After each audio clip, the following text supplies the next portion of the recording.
भारत का पड़ोसी देश बांग्लादेश इस समय अपने इतिहास के सबसे बड़े इकोनॉमिक क्राइसिस से गुजर रहा है। हालात ऐसे बन चुके हैं कि आम लोगों के लिए रोजमर्रा की चीजें खरीदना भी मुश्किल होता जा रहा है। फूड आइटम्स से लेकर फ्यूल तक हर चीज की कीमतों में तेजी देखी जा रही है और बांग्लादेश को उम्मीद थी कि भारत हर बार की तरह इस बार भी इस संकट में उनकी मदद करेगा, क्योंकि इस बार बांग्लादेश को सबसे ज्यादा जरूरत पड़ रही है दूध की और भारत इसी मिल्क प्रोडक्शन के मामले में दुनिया का नंबर 1 कंट्री है। लेकिन शायद बांग्लादेश यह भूल चुका था कि इस बार भारत इनकी मदद नहीं करने वाला, बल्कि इनके गाल पर ऐसा तमाचा मारने वाला है कि दोबारा मुंह उठाकर भारत की तरफ लपलपाने की कोशिश नहीं करेंगे। दोस्तों, बहुत बड़ी डेवलपमेंट निकलकर सामने आ रही है, तो इस वीडियो में पूरा समझते हैं। लेकिन आगे बढ़ने से पहले इस वीडियो को लाइक करके चैनल को सब्सक्राइब जरूर कर लीजिए। दरअसल बांग्लादेश ने भारत से पंगा लेकर अपनी बर्बादी का दरवाजा खोल लिया है और दिन पर दिन बांग्लादेश की इकोनॉमी बर्बाद होती जा रही है। जहां पिछले दिनों बांग्लादेश की फैक्ट्रीज में हमेशा के लिए शटडाउन लग गया, वहीं अब उनकी स्थिति और बिगड़ चुकी है, क्योंकि बांग्लादेश की कमाई तो हो नहीं रही है, जिससे विदेशी मुद्रा भंडार में गिरावट ने स्थिति को और ज्यादा गंभीर बना दिया है। बीते कुछ महीनों में बांग्लादेश के फॉरेन एक्सचेंज रिजर्व में भारी कमी दर्ज की गई है। जहां कुछ साल पहले यह आंकड़ा 40 बिलियन से ऊपर था, वहीं अब यह घटकर लगभग आधा रह गया है। डॉलर की कमी के कारण जरूरी सामान के इंपोर्ट में दिक्कतें आ रही हैं। इसका सीधा असर बाजार में सप्लाई और प्राइसेस पर दिखाई दे रहा है। इसी बीच डेयरी सेक्टर भी बुरी तरह प्रभावित हुआ है। दूध, दही और पनीर जैसे डेयरी प्रोडक्ट्स की सप्लाई में भारी गिरावट आई है। रिपोर्ट्स के मुताबिक बीते 15 दिनों में दूध की कीमत 100 से 150 बांग्लादेशी टका प्रति लीटर तक पहुंच गई है, जो आम परिवारों के बजट से बाहर होती जा रही है। बांग्लादेश की डेयरी इंडस्ट्री की वैल्यू सैकड़ों मिलियन डॉलर की मानी जाती है, लेकिन लंबे समय से यह देश न्यूजीलैंड और ऑस्ट्रेलिया जैसे दूर बैठे देशों से डेयरी इंपोर्ट करता रहा है। अपने पड़ोसी भारत को इस मार्केट में पर्याप्त एंट्री नहीं दी गई। ट्रेड पॉलिसी में ऐसे प्रावधान बनाए गए जिनसे ऑस्ट्रेलिया और न्यूजीलैंड को विशेष छूट मिलती रही। आज हालात ये हैं कि डॉलर की कमी के कारण न्यूजीलैंड और ऑस्ट्रेलिया ने बिना पेमेंट सप्लाई देने से साफ इनकार कर दिया है, जिसके चलते बाजार में शॉर्टेज और बढ़ गई है। ऐसे मुश्किल समय में बांग्लादेश के ट्रेडर्स को भारत की याद आ रही है। डेयरी सेक्टर की बात करें तो बांग्लादेश हर साल लगभग 9 से 10 मिलियन टन दूध की खपत करता है। घरेलू उत्पादन इस मांग को पूरी तरह पूरा नहीं कर पाता, जिसके कारण मिल्क पाउडर और अन्य डेयरी प्रोडक्ट्स का इंपोर्ट करना पड़ता है। न्यूजीलैंड और ऑस्ट्रेलिया से आने वाला मिल्क पाउडर लंबे समय से बांग्लादेश के बाजार में प्रमुख हिस्सा रखता रहा है। लेकिन समस्या तब गहरी हुई जब डॉलर पेमेंट में देरी होने लगी। इंटरनेशनल सप्लायर्स ने क्लियर कर दिया कि बिना समय पर पेमेंट के शिपमेंट नहीं भेजी जाएगी।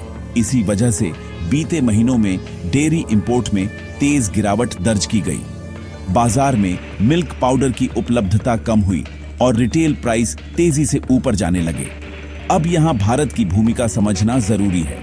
इंडिया दुनिया का सबसे बड़ा मिल्क प्रोड्यूसर है, जहां सालाना उत्पादन 220 मिलियन टन से अधिक पहुंच चुका है। गुजरात कोऑपरेटिव मिल्क फेडरेशन जैसी संस्थाएं, जिनका ब्रांड अमूल्य है, इंटरनेशनल मार्केट में भी अपनी उपस्थिति रखती है। भारत के पास अतिरिक्त उत्पादन क्षमता है, लेकिन प्राथमिकता हमेशा डोमेस्टिक मार्केट को दी जाती है। इतिहास पर नजर डालें तो 1990 के दशक में भारत ने बांग्लादेश के मिल्क प्रोडक्शन को बढ़ाने के लिए टेक्निकल सहयोग की पेशकश की थी। एक्सपर्ट्स की टीम वहां भेजी गई थी, लेकिन राजनीतिक और सामाजिक विरोध के कारण वह मिशन आगे नहीं बढ़ पाया। इसके बाद बांग्लादेश ने न्यूजीलैंड और ऑस्ट्रेलिया के साथ ट्रेड एग्रीमेंट कर लिया, जिनमें उन्हें टैरिफ और ड्यूटी में विशेष छूट दी गई।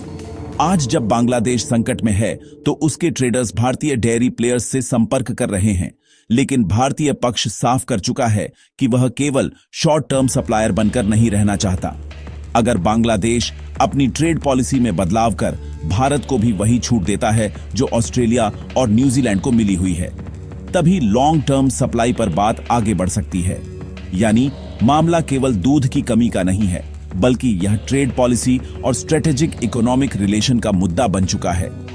बांग्लादेश के सामने अब साफ विकल्प है, या तो भारत के साथ संतुलित और स्थायी व्यापार समझौता करे या फिर ऊंची कीमत पर सीमित सप्लाई के साथ अपने बाजार को संभालने की कोशिश करे। अब सवाल यह उठता है कि अगर भारत तुरंत सप्लाई शुरू नहीं करता तो बांग्लादेश के पास विकल्प क्या बचता है। पहली बात तो लोकल प्रोडक्शन बढ़ाना आसान नहीं है। डेयरी सेक्टर में infrastructure, cold chain, feed cost और कैटल मैनेजमेंट जैसे कई फैक्टर काम करते हैं।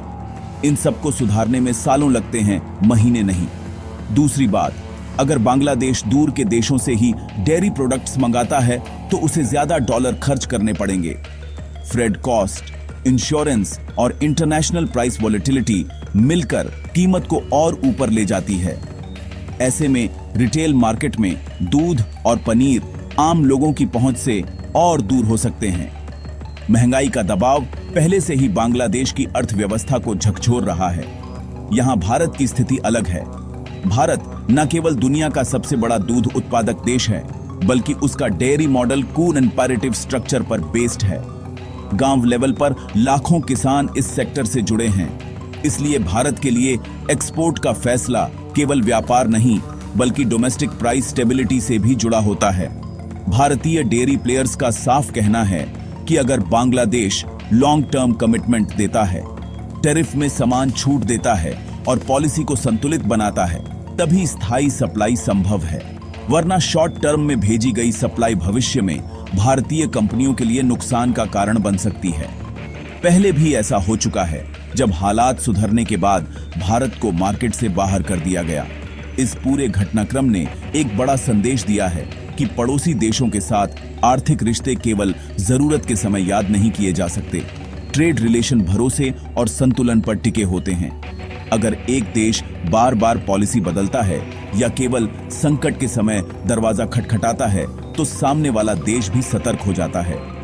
अब बांग्लादेश के सामने स्पष्ट विकल्प है, या तो वह अपनी ट्रेड पॉलिसी में सुधार कर भारत के साथ बराबरी का व्यवहार करे, या फिर इंटरनेशनल मार्केट की महंगी सप्लाई पर निर्भर रहे।